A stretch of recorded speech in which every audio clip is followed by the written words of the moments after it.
and welcome to another episode of the Kwellness Diaries, the interview. I'm here with two ridiculous people whom I love dearly and who are actually incredible yoga teachers, mind-body teachers, and professionals in the wellness industry here in Korea. It is my pleasure to introduce to you Danielle Kim and Jen Pham. Hello, ladies. Hi. Hello. How are you? I'm well. How are you, Laura? Good. I love it. It's very formal now that we're recording the session. Yeah. A little bit different. Jen? I'm good. You were just saying that, and I was hoping that you would put in a bloopers reel for everyone to see our true selves. Yeah, I think we should definitely do that. I've got a couple of those with Dr. Kessler as well. So yeah, might add those in later. Anyway, I just want to say, first of all, thank you to our sponsor, Scott Hamish, who has been very generous and given us some lovely products. So Scott Hamish, you can check the links in the description. And also thank you to all of you for tuning in and watching. And today we're just going to have a powwow. Yes, ladies? Yes. Yes. All right. So why don't we just get back to the basics? Why don't you introduce yourself, where you're from, how long we've been in Korea? And we are all part of WellMi. You are two of the longest standing WellMi members. So why don't you talk about your WellMi journey as well? Okay, Jen, take it away. Okay. Yeah. So I'm Jen, and I'm originally from New Orleans, Louisiana. I came to Busan in February 2018. So I've been here for about 3 years now. And I think my wellness journey started a long time before I actually became an instructor. In my 20s, in my early 20s, I had my own experience with some trauma. And so I kind of found my way to yoga. And it was a very powerful tool, really, to tap into my journey of self-awareness and the healing process, of that trauma. It just sort of became like a moving therapy for me, and I really fell in love with it. And I just remember like my first yoga class actually crying like real tears of joy, and I just want to share that with everybody. And so I've been practicing yoga for almost 15 years now. And so fast forward to today, I received my certification in yoga like 2 years ago. That's where we met, Laura. And yeah, I've been teaching for 2 years in Busan. So Yay! Yay! Thank you so much. Wow, you're so serious. I've never seen this side of you. Danielle, how about you? I'm saving the rest for the bloopers reel. Yeah. Okay, I'm Danielle Kim, and I'm from Newfoundland, Canada. And many people have no idea where that is. Little island on the eastern coast. And I came to Korea 10 years ago this year. It's been 10 years. And my wellness journey started, oh my God, well before I came to Korea. I was living in a small town in Ontario, Canada. And at the time, I was really, really big into like the gym, which was awesome. And that was cool. But I always felt like there was kind of something missing, but I had no idea what it was. I couldn't put my finger on, but the gym wasn't enough. There was just something, I don't know, there was some sort of void that needed filling. And anyway, a friend of mine started up in this little tiny town. She started up the very first yoga studio that they had there. And then there was a bunch of girls that everyone was friends. And they said to me, why don't you come and try yoga? And they had been doing it beforehand. And at the time I was kind of like, what time does it start? And they were like 7 a.m. I was like, ooh, maybe not. And anyway, as it happened, I woke up in time. So I was like, okay, forget, let's go. Let's just give it a go. And I went, and at the end of the class, when we were lying in Shavasana, it was at that moment that the teacher, who's now a good friend of mine, she said, thank your body for your practice. And then something just clicked. I was like, wow, I've never done that ever. For all the hard work that I have put myself through, I have never, ever thought to say thank you for always keeping up with the crap that I've, you know, forced my body into doing from everything. And I just knew at that moment, I was like, this is me for the rest of my life. Yeah. So yeah, so that must have been about 2009 or something like that, probably. And then that carried over to here and kept on going. And then I got my certification 4 years ago this year in 2017. And yeah, been teaching off and on ever since. And pretty much with WellMi, pretty much from the start of it. Yeah.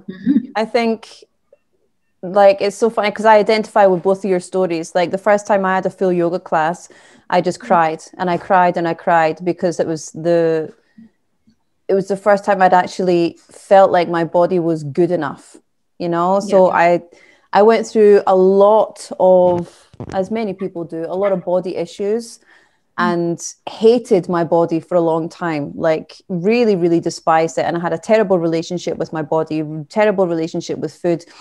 I used to love the gym. I was the same as you, Danielle. I was at the gym like 3 or 4 times a week, 5 times a week, loved it.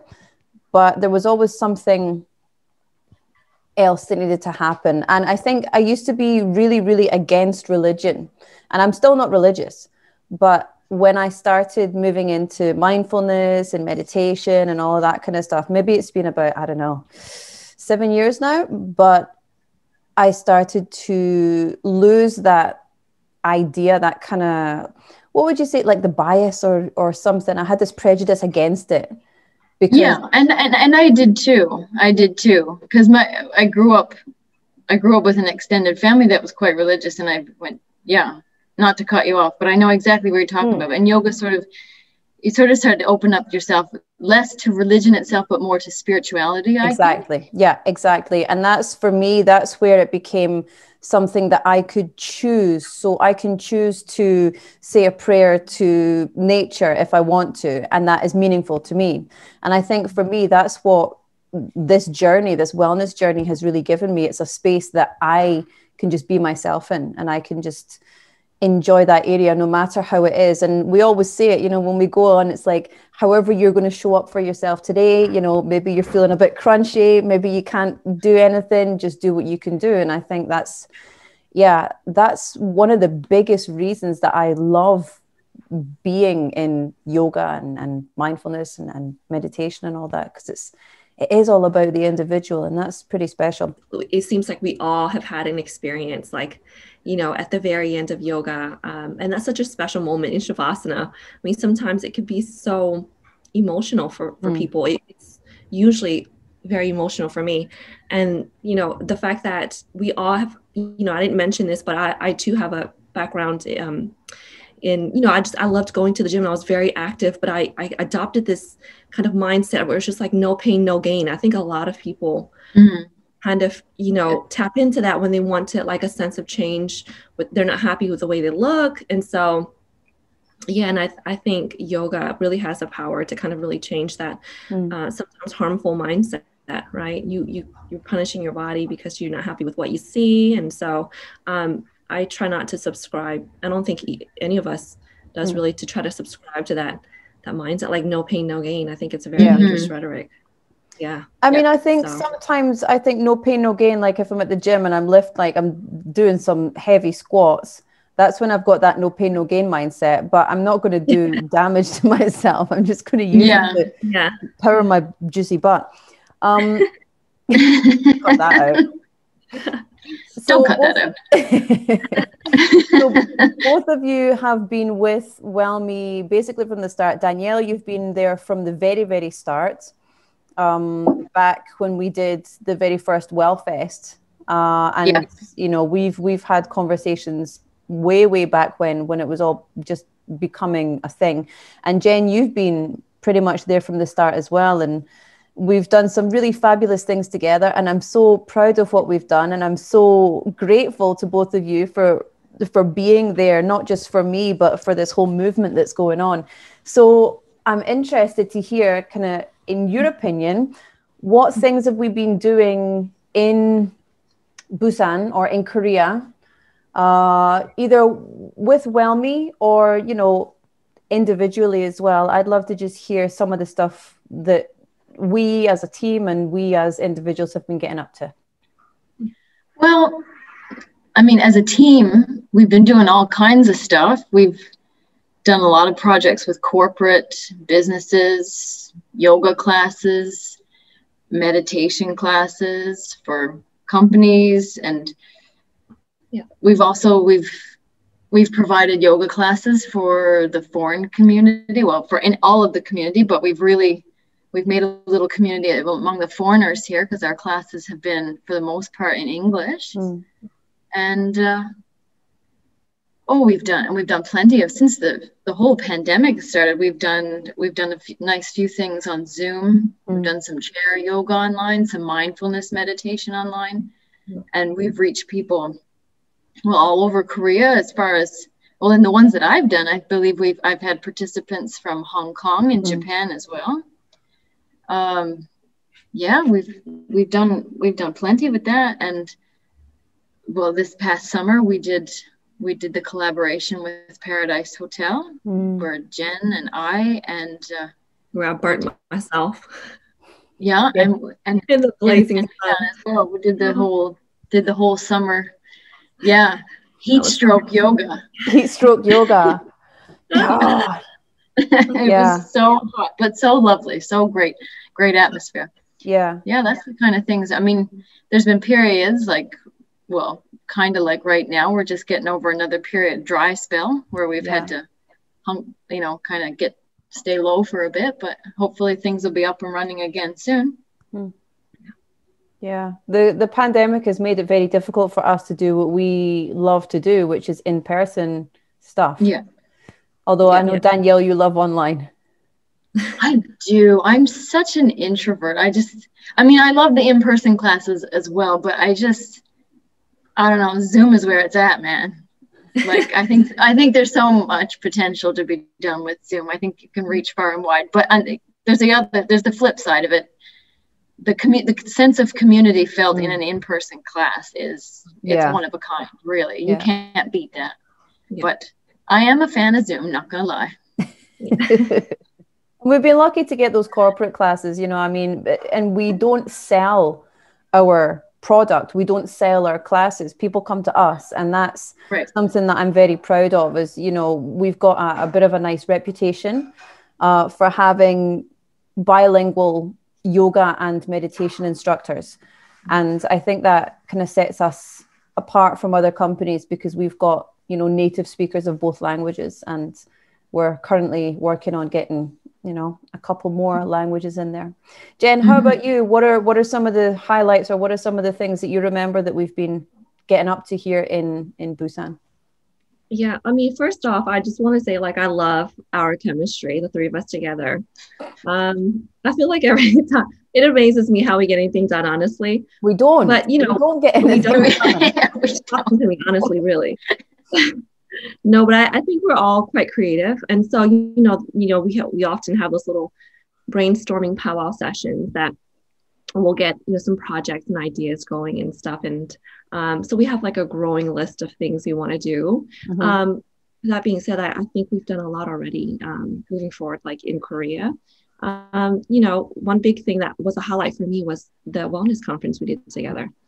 So much fun. It was an international wellness conference, which I thought was really amazing.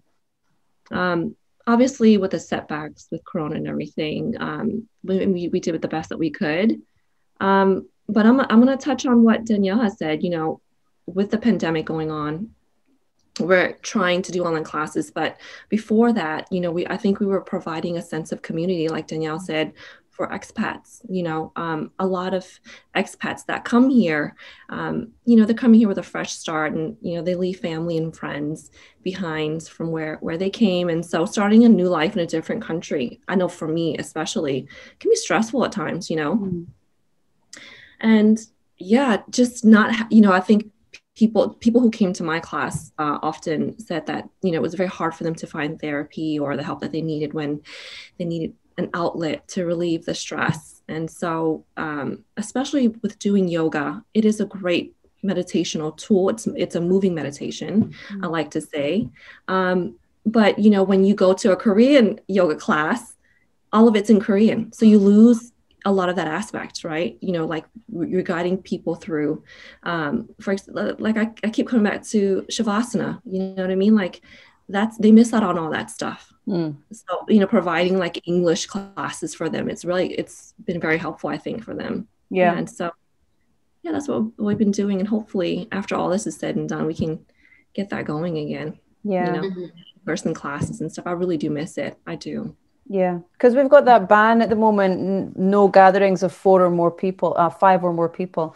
So yeah, up to 4 people and that's it. We can't, we can't take any more classes than that. Participants in our classes, which is unfortunate. I want to just go back to what you said, Jen, there about the BIWC, the Busan International Wellness Conference. So that started last year in 2020. That was the first year that we did it. And what we did was basically get some experts from here in Busan. And it was supposed to be an in-person conference. We had to change it to an online conference like the night before the conference, which was a nightmare. But this year, we're going to go and do it with a hybrid theme. So we're looking at getting international speakers. We're going to get experts from different fields across the world. And of course, we're still going to have those online wellness sessions as well. And I'm very happy to tell you, again, we're working, of course, with BZN Communication, but you are now both on the organizing committee of the Busan International Wellness Conference 2021. So that's exciting. Yay! That was not sarcasm. That was genuine. That was the saddest 2 little yays I've ever heard from anybody. Yeah, as soon as I saw myself, I was like, "Ooh, that doesn't look so good." But seriously, that's awesome. I'm very excited. I promise. I want to also apologize to you both for putting you through basically the worst kind of weather situations, because we did the International Day of Yoga in the scorching hot sun, and that ground was on fire. And then we did our whole summer with Paradise Hotel with scorching hot yoga outside. And then Jen, you did a typhoon yoga class one time at Ananti Cove, because we work with Dr. Ananti, and we worked with Ananti Cove last year as well. But Jen, I'm certified to just do yoga in a hurricane, like just anywhere. Oh man, it was so good. And we were like, should we go in? And the participants are like, no, this is fun. So we just did the whole yoga, like yoga. I see. That's funny. Did the yoga class. It was raining. There was wind smashing everyone in the face. It was wellness. That's wellness. It was amazing. I'm going to move on to the next question. Because we're in Korea, obviously, we have got a lot of expat clients. We've got a lot of English-speaking clients. But in terms of like everything that we cater to, or everything that we've done so far, just in your opinion, what have you noticed about the clients that we have, either corporate clients or our community clients? And what are they looking for? I know, Jen, you touched on that a little bit already, but what are they looking for? Because we're thinking about Kwellness, and a lot of people either think it's about just, the saunas and the jjimjilbangs, or some people say, well, it's about, K-beauty and that kind of stuff. But what do you think? What are our clients usually in for? For me, personally, like in my opinion, in my experience, I think it varies.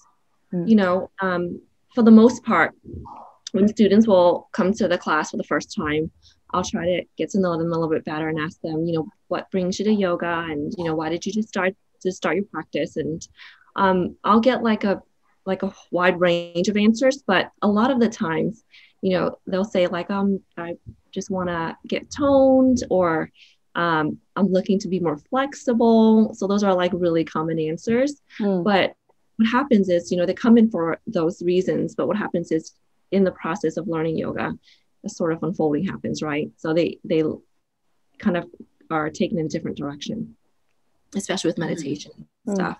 And so without even realizing it, they'll start to notice that, they come in with sometimes with some trauma or some things that they're looking to release or let go of. And so, I think more than anything, just self-awareness and self-compassion and forgiveness is what they take away. They come in with wanting to, do something different, and then they leave with so much more. So. Yeah, I find that as well. People have like fitness goals or physical, not physical issues, but they want to change something physically about themselves, and then they end up going on this journey that they never thought was going to happen. Or we get people who are already really into yoga and really into meditation or mindfulness, and they just want to have that sense of community. And I think for a lot of people, our community clients, obviously, they really love that close-knit, safe space.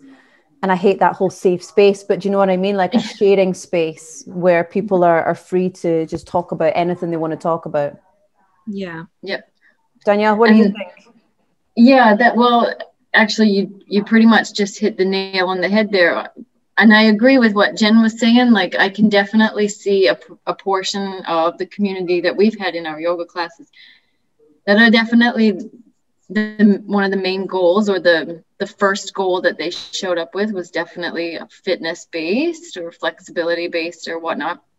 And they enjoy the yoga for that. But I was going to say exactly what you just touched on. What I've seen, especially since a large portion of our yoga classes has happened within the pandemic, people are really searching for that sense of community.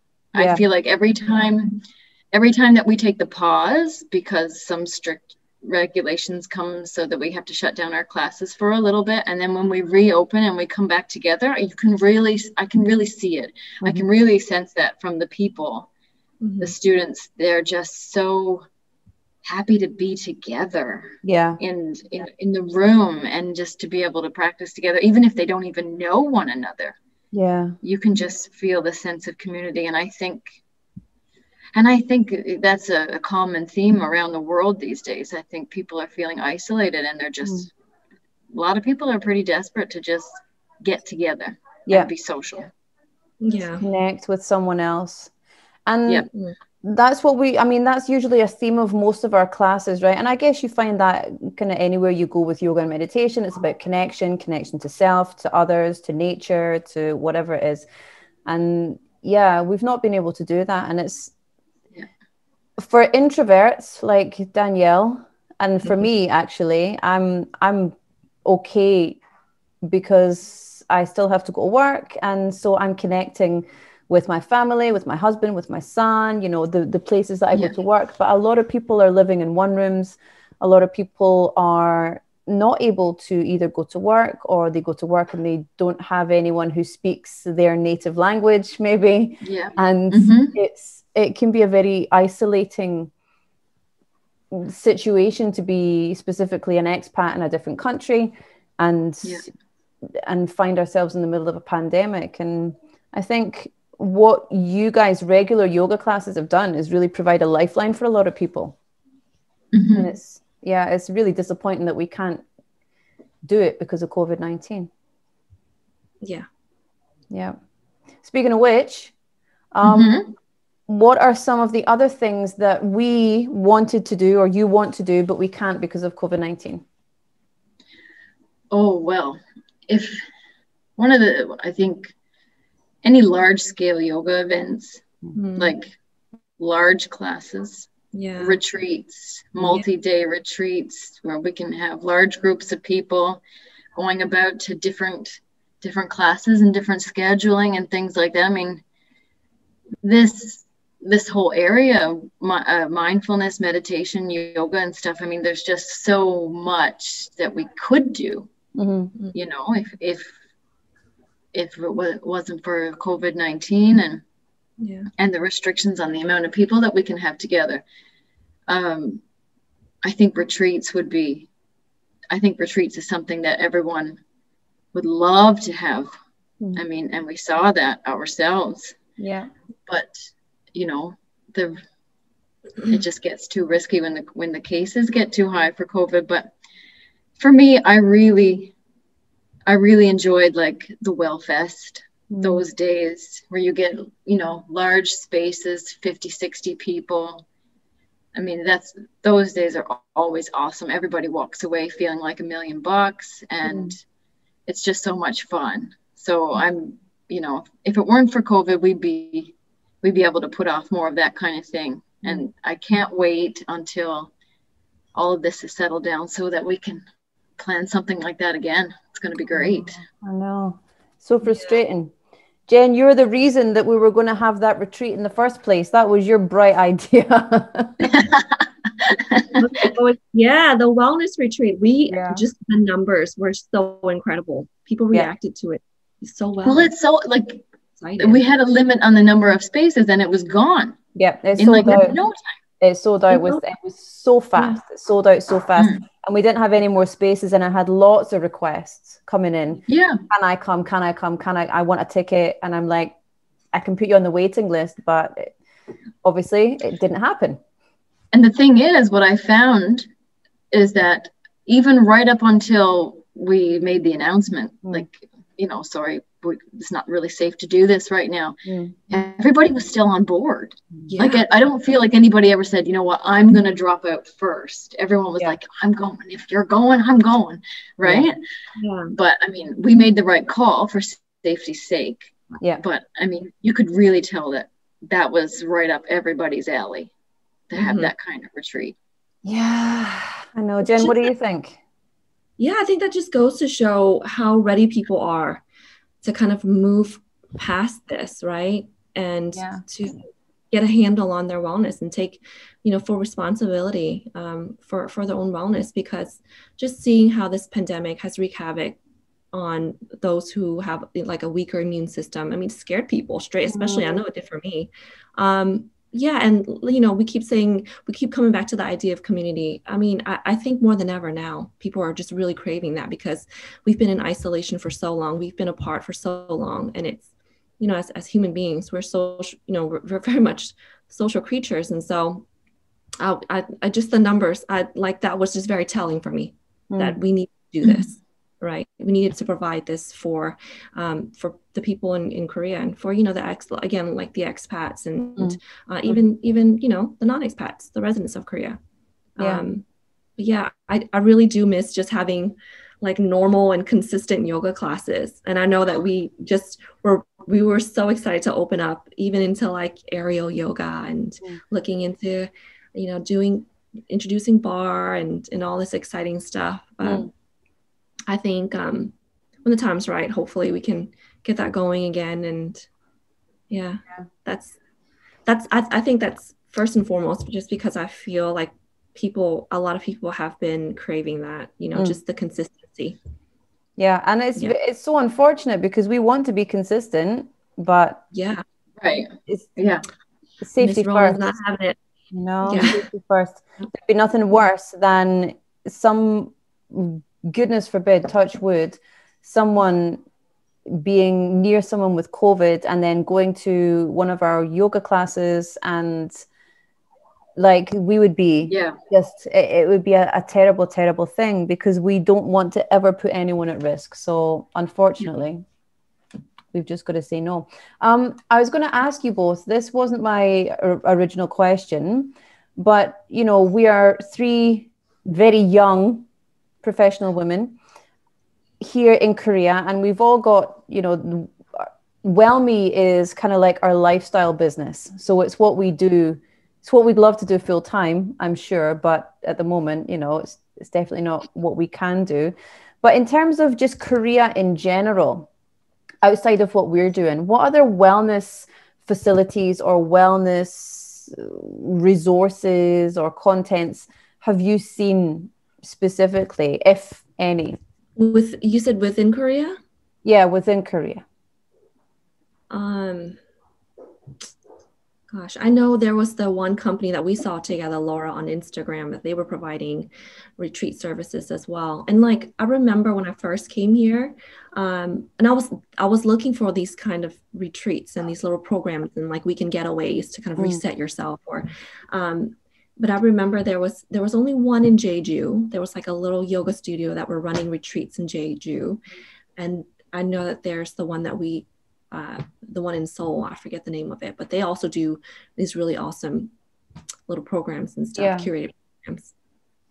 But other than that, you know, one that is specifically catered to English speaking people, there's not that many options. There's not many options here. Yeah. Danielle, what about you? Well, to be honest, ever since when I first came to Korea, my yoga practice was mostly home-based. I did join a yoga studio very quickly after coming to Korea, but like Jen touched on, I mean, back then I knew nothing. I understood nothing in Korean. How about now? Probably not much better now, but you know, whatever. But you know what I mean? Like I didn't even know what body parts were what. So I had enough of a background of yoga that it wasn't an issue. But like what Jen touched on, like you miss out on the spiritual aspects of what the teacher is saying and those types of things, and what you get, or for me, my experience in Korean yoga studios was purely physical. It was a workout, and then I went home, and I liked that mostly because I had my own home practice anyway, so that I could, you know, do whatever. But I never really looked at anything outside like retreats. I know that there's plenty of temple stays around. I've not done one myself, but you know, there's plenty offered. Laura, I think you've been to one, haven't you? Yeah, I've done a couple of temple stays. Yeah. I really like that. There's also Temple Stay Month, which of course, because of COVID, didn't happen last year.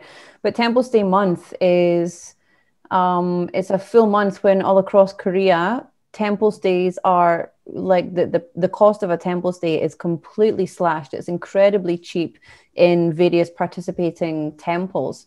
So they always have an English interpreter, and you can go, whether it's here in like Busan at Bomosa Temple, or whether it's Naksansa Temple, like anywhere around the country, you can go and enjoy these temple stays and experience what different kinds of Korean Buddhism is like. So I think that's a really famous and kind of representative wellness tourism content, or wellness content for international residents or travelers. Like citizens as well, you know, just Koreans as well like to do temple stays. Yeah, I've not done one, but apart from that, like Jen said, I don't think there's very many English language resources for wellness and stuff, not in terms of retreats. So, and I think that's why I never really looked too much into it, because, you know, if I wasn't going to be able to understand what's going on, then I wasn't really interested in investing in it. So yeah, hopefully we can change that up a bit in the future. Well, our retreat is going to happen in summer, provided COVID-19 is out the door. So we're going to do that in the summer, and I think probably just with a very similar program as to what we planned for the winter retreat, which we had to cancel. But yeah, okay, well, we're going to start wrapping up the interview because I know you're both very busy. How do you see WellMi moving forward? Actually, you know, what you said just now, Laura, about, you know, international travelers coming to Korea, you know, WellMi does a lot of work within Korea with the residents and expats within Korea. But, you know, I think one thing that WellMi is venturing towards is opening up the market to bring international interests to Korea as a wellness destination, right? So when you think of like wellness retreats, most of the time you think, I'm going to go to Bali. You know, I'm going to go to Thailand because there's like a little wellness retreat there, but no one ever really thinks of Korea as a wellness destination. So I think that's something that, you know, WellMi is venturing towards, kind of changing that narrative and showing how much Korea has to offer. I mean, they have such a rich history for like traditional medicine and alternative holistic wellness practices, right? Mm. So yeah, couple that with like just the nature within Korea itself. I mean, it's beautiful. There's so many scenic views within Korea. It's not a bad place to be. So if you're looking to get away and to find a moment to just find yourself, you know, to be able to promote Korea in that way, I think that's going to be really exciting. Find yourself in Busan. Oh, there you go. Danielle, what do you think? Where do you see WellMi moving forward? Well, first of all, I'd like to say that what Jen said, it makes me very excited. Yeah. I don't know, there's something really exciting about that. Some international destination. That's really cool. Market, right? Yeah. I think for WellMi, yeah, definitely moving forward. I mean, as of course we've said so many times, as the pandemic slows down or we get that under control or whatever, we'll go back to more in-person classes and finally conducting our retreats, our well fests, and different sort of conferences like that. But I think going forward, sorry, this is the introvert in me coming. I really do see that there is a place for the online community, and I think that's going to stick.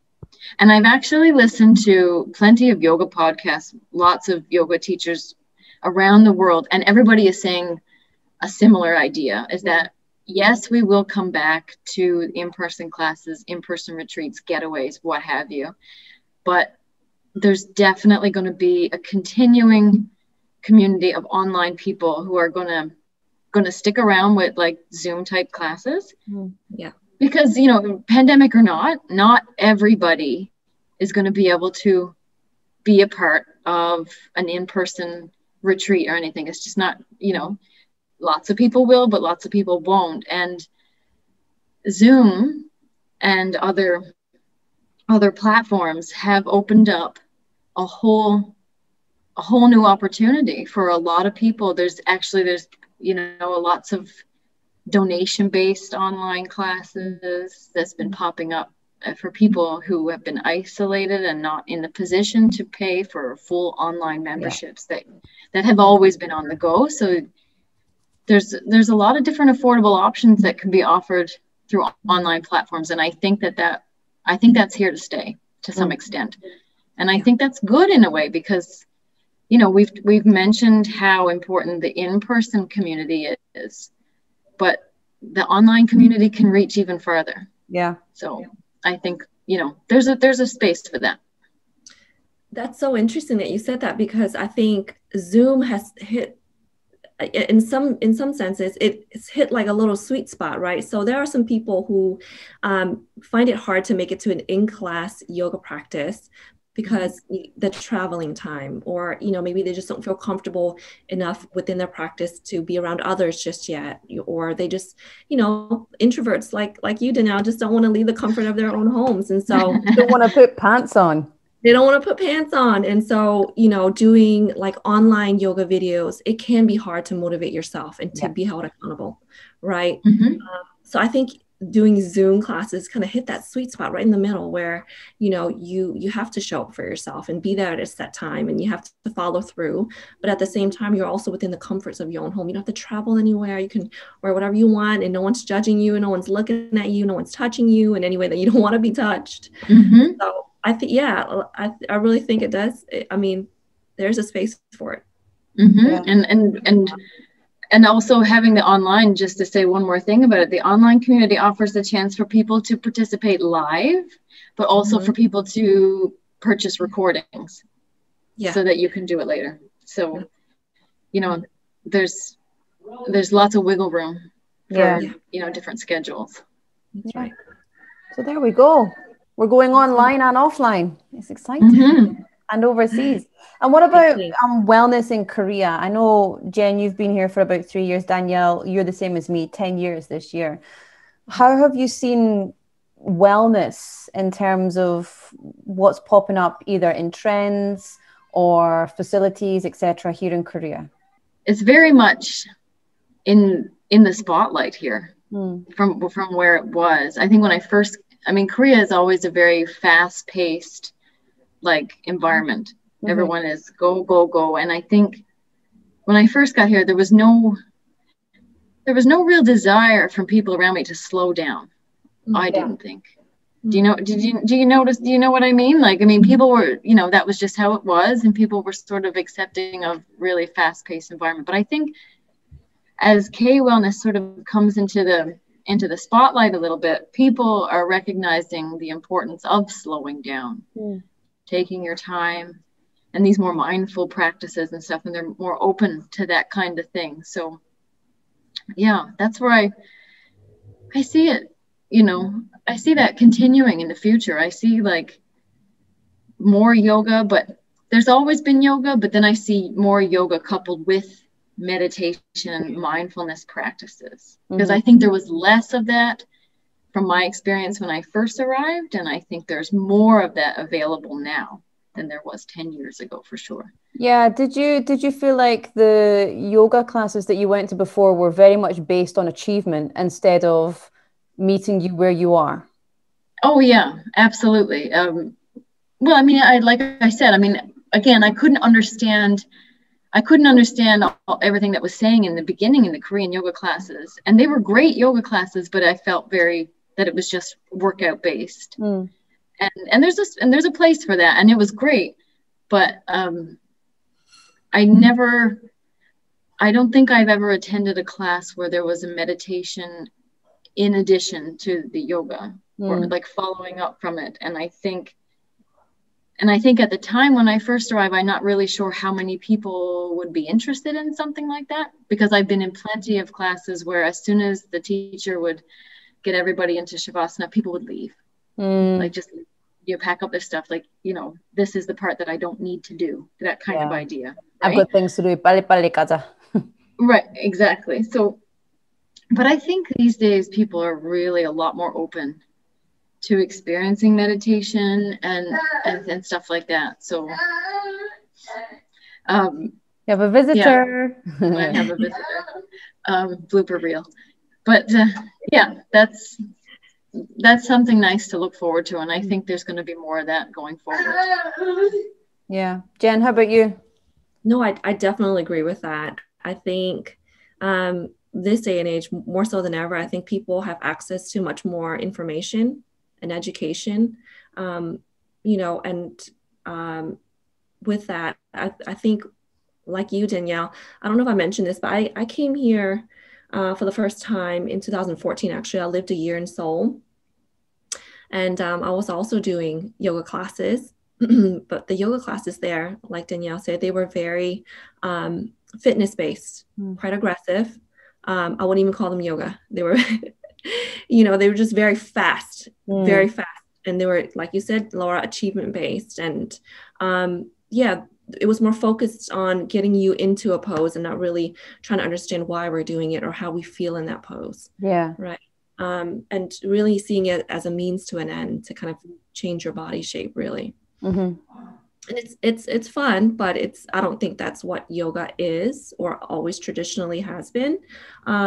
But yeah, I think these days, as people start to become more self-aware and have access to more information and education, right, they start to kind of realize, how can I use yoga as a tool to kind of alleviate my stress and be able to live life with more ease and, more mental clarity.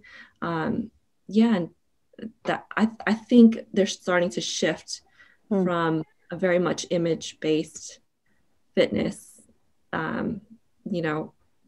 outlook to more wellness, more meditation, seeing it as a holistic picture. Yeah.